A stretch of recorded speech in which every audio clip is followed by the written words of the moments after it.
नमस्कार, संध्याच्या किचन मध्ये आपलं स्वागत आहे। तर आज भोगी आणि मकर संक्रांती स्पेशल मी तुम्हाला शेंगसोल्याची भाजी दाखवणार आहे। ती आज प्रत्येकाच्या घरी बनवली जाते।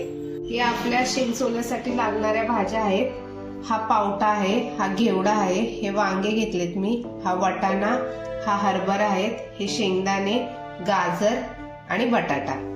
तुम्ही तुमच्या आवडीनुसार यामध्ये भाज्या अजून ऍड करू शकता। तर इथे कढईमध्ये मी 1 चमचा तेल टाकलेला आहे। त्यामध्ये मी हा घेवडा टाकला आहे। हा घेवडा चांगला आपल्याला भाजून घ्यायचा आहे।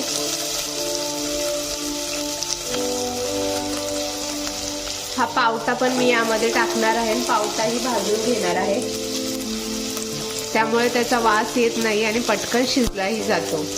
यामध्ये पापडीही टाकलेली आहे। तसेच आता यामध्ये मी हे हरभरे टाकणार आहे, हिरवा वाटाणाही टाकणार आहे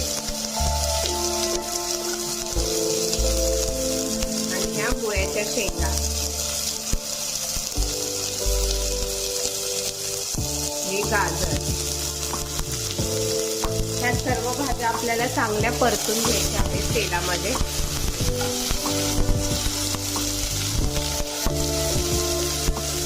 आता मी यामध्ये थोडंसं मीठ टाकत आहे। तेलामध्ये भाज्या परतल्यामुळे पटकन शिजल्याही जातात आणि त्याची टेस्टही खूप छान लागते। त्यामुळे मी या सर्व भाज्या तेलामध्ये परतून घेत आहे।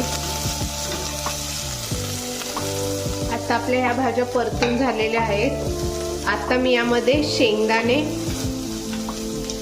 हा बटाट्याचे साल काढून मी स्वच्छ धुवून घेतला आहे आणि हे वांग चिरल्यानंतर मिठाच्या पाण्यामध्ये ठेवायचं, म्हणजे ते काळं पडणार नाही। आणि आता आपल्याला हेही या भाज्यांसोबत चांगलं परतून घ्यायचं आहे।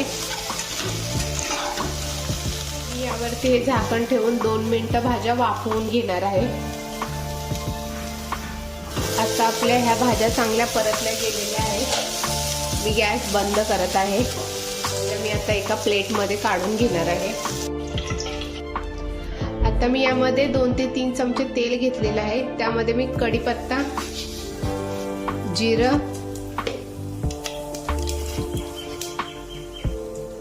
हिंग,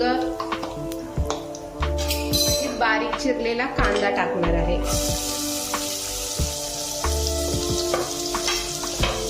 आता हा कांदाही आपल्याला सोनेरी रंग येईपर्यंत चांगला परतून घ्यायचा आहे।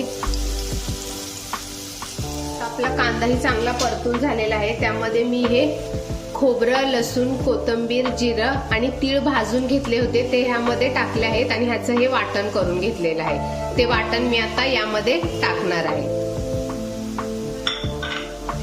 आणि हे वाटणही आपल्याला चांगलं ह्या कांद्यामध्येच परतून घ्यायचं आहे। त्यामध्ये मी हळद टाकत आहे। आता मी यामध्ये 2 चमचे घाटी मसाला टाकत आहे। आता ह्या परतून घेतलेल्या भाज्या मी यामध्ये टाकत आहे।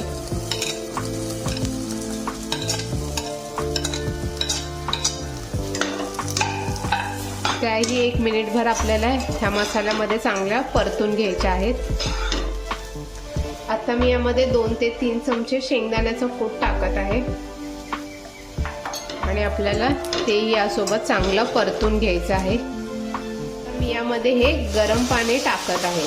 तुम्हाला किती पातळ किती घट्ट पाहिजे त्या अंदाजाने तुम्ही पाणी टाकू शकता आणि चवीनुसार मीठ टाकणार आहे। मीठ मी भाज्या भाजताना थोडं टाकले होते, त्यामुळे आता त्या अंदाजाने मीठ टाकायचे आहे। आता ही भाजी 10 ते 15 मिनिटं मी झाकण लावून शिजत ठेवणार आहे।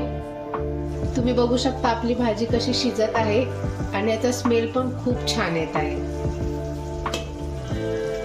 तर आता अशा प्रकारे आपली भाजी झालेली आहे। मी आता वरतून यामध्ये तीळ टाकणार आहे, कोथिंबीर टाकणार आहे आणि हलवून गॅस बंद करणार आहे। तुम्ही बघू शकता आपली भाजी कशी झालेली आहे ते।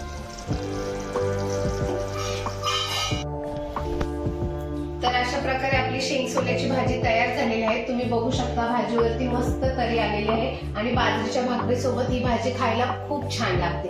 तुम्ही ही रेसिपी नक्की ट्राय करा आणि अशाच अजून नवीन नवीन रेसिपी पाहण्यासाठी संध्याच्या किचनला लाईक, शेअर आणि सबस्क्राईब करा. थँक्यू. आणि मकर संक्रांतीच्या सगळ्यांना हार्दिक शुभेच्छा.